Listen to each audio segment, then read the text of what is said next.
esa manera en que él venía a saludarme todo. Y ahora sentir ese frío. En primer lugar en mi hogar, en segundo lugar a mi persona. Es algo terrible. Todos los días llegaba el diario aquí y eso es lo que leía todos los días, lo que él escribía. Eso extraño. Y su presencia. Nadie está siendo investigado por esto. Así de simple, en cuanto a los representantes del Estado ecuatoriano en el manejo de la crisis, ninguno de ellos está vinculado.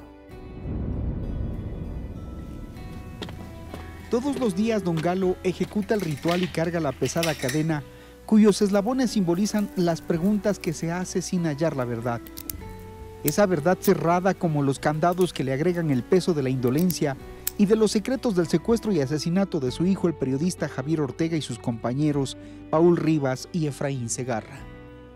Nosotros aún seguimos encadenados porque no sabemos a dónde vamos a llegar si nos han negado todo. Lupita no encuentra la resignación. La prolongada alegría ausente de su hijo Paul y el simultáneo silencio de la justicia hacen que al mínimo conversar su alma saque lo que lleva dentro. Es algo terrible que no puedo borrar de mi mente. Por más que me he ido donde psicólogos, todo sigue igual como el primer día, recordando todo lo que le hicieron a él. No solo a él, sino a los dos más. En una mesa de su casa, Cristian Segarra guarda la cámara que su padre Efraín siempre llevaba a sus viajes, la que recuperó sin fotos, su credencial y lo poco que le han devuelto. Y son ellos los que no se cansan de pedirle al saliente gobierno que desclasifique la verdad, esa que así prometió. Solicitado al Consejo de Seguridad Pública del Estado COSEPE, como debe ser, el levantamiento de reserva de la información pertinente para que el pueblo ecuatoriano conozca los esfuerzos del Estado por garantizar la vida de nuestros compatriotas. Son más de 1100 días de silencio, de dudas, y lo último que el gobierno hizo es avalar este oficio el pasado 17 de febrero, mediante el cual se informa que el Consejo de Seguridad Pública y del Estado, COSEPE, que dirige el presidente, pide no desclasificar las actas de 3 reuniones de crisis, argumentando afectación a la seguridad del Estado, sin explicar nada más. Lo que hemos tenido es una mentira sistemática por parte del gobierno, de las autoridades del turno, un silencio estatal permanente sobre este caso. Verdades que se guardan, dicen ellos, para encubrir estrechas relaciones entre narcoguerrilleros y altos miembros de la fuerza pública y políticos. María Belén Arroyo, una de las autoras del libro Rehenes, tiene su hipótesis sobre el por qué el país no conoce la verdad. ¿Cuál crees tú que es la razón principal por la que el gobierno, después de haberlo ofrecido, se niega a desclasificar? ¿Qué hay? Lancemos una hipótesis, Hernán, y tendría relación con la penetración de los grupos narcoterroristas en estamentos de la sociedad ecuatoriana. El hecho de que un miembro de la oficialidad de la policía haya mantenido una fluida línea de comunicación con un miembro de la organización llamada Frente Oliver Sinisterra.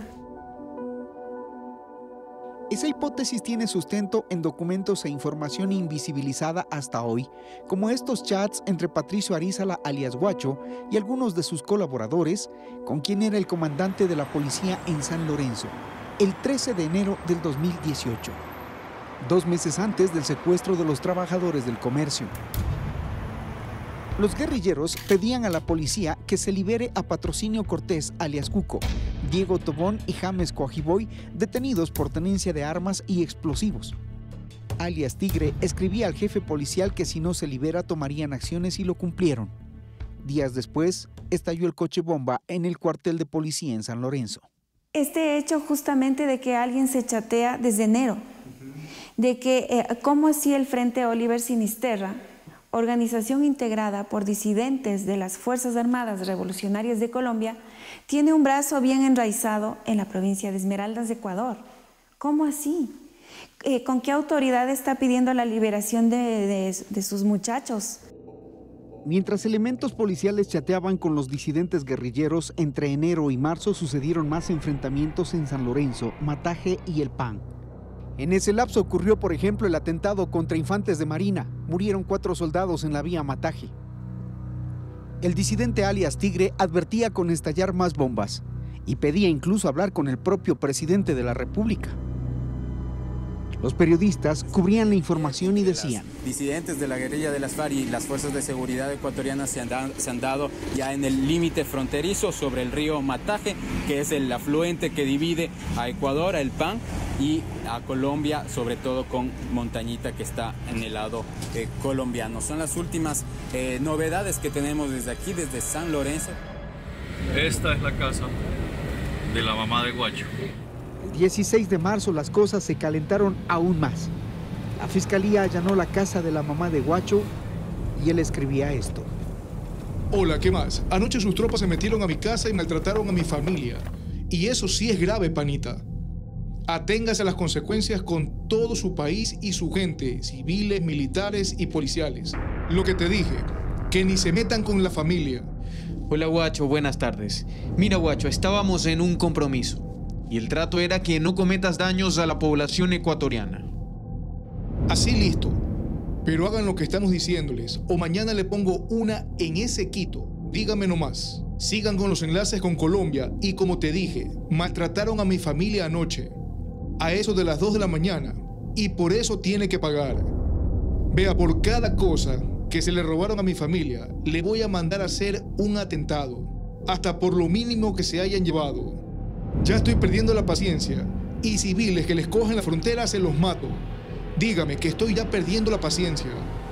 Algunas teorías incluso o líneas donde se dice que hay una caleta de dinero que fue en uno de esos operativos sustraída de alias Guacho, y esa es otra cosa que enciende. Por ahí eso también hay que comprobar e investigar.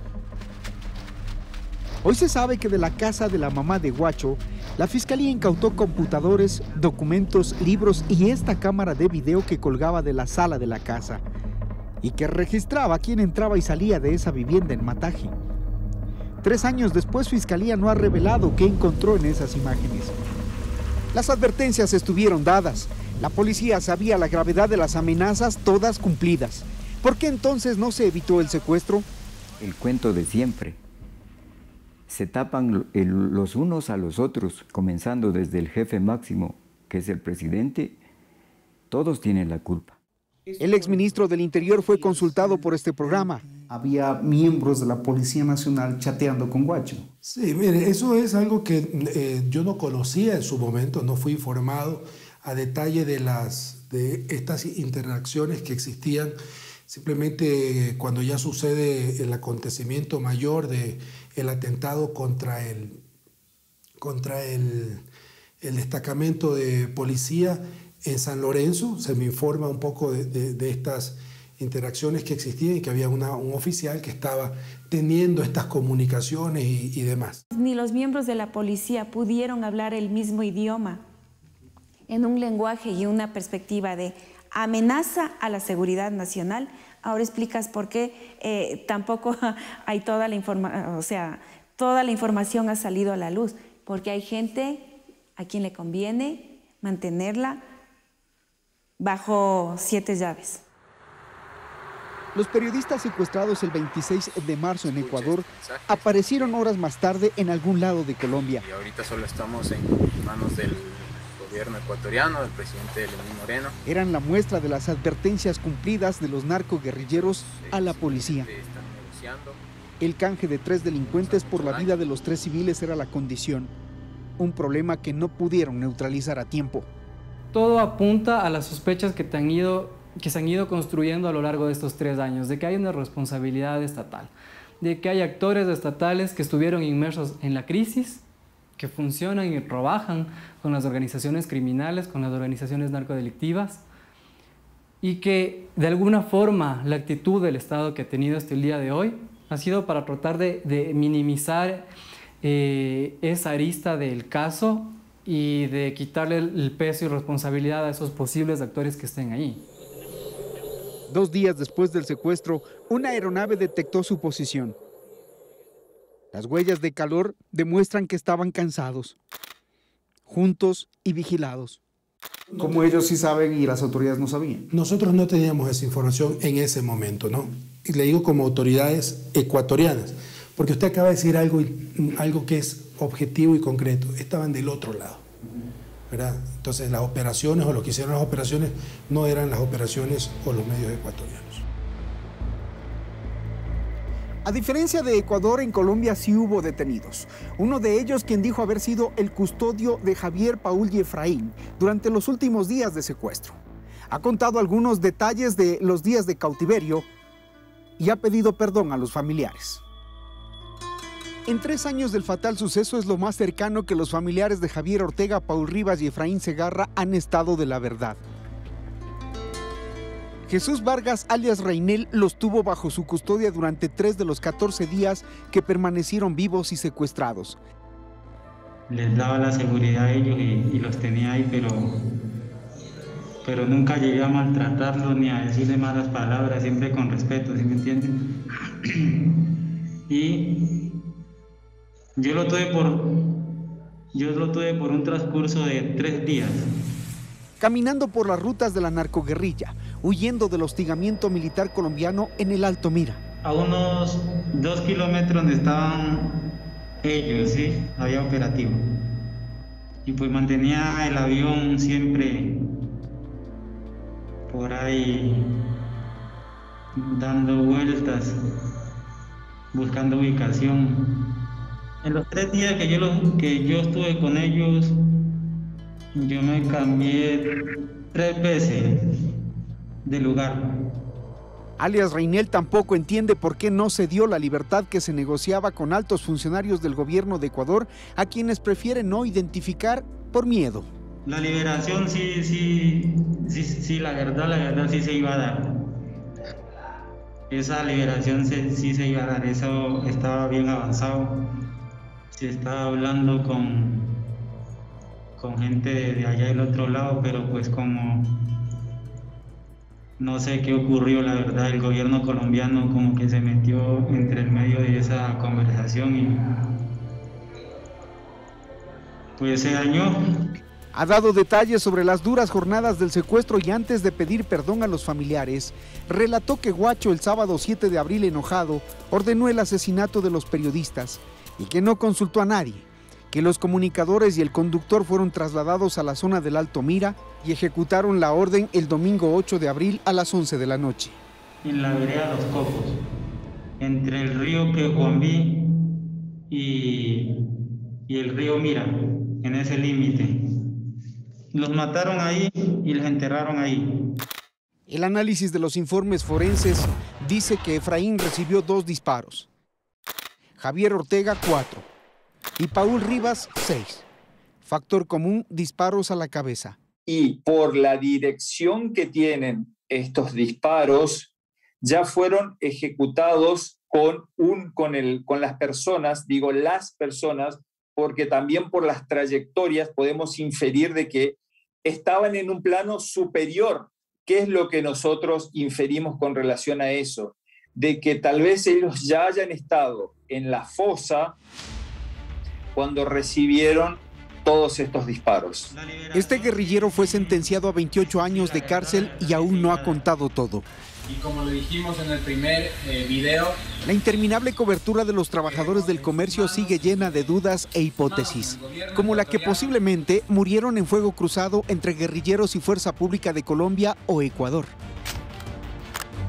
Esta carta del puño y letra de Paul Rivas Rangatsu, como le decían sus amigos, queda como evidencia de lo que ellos querían.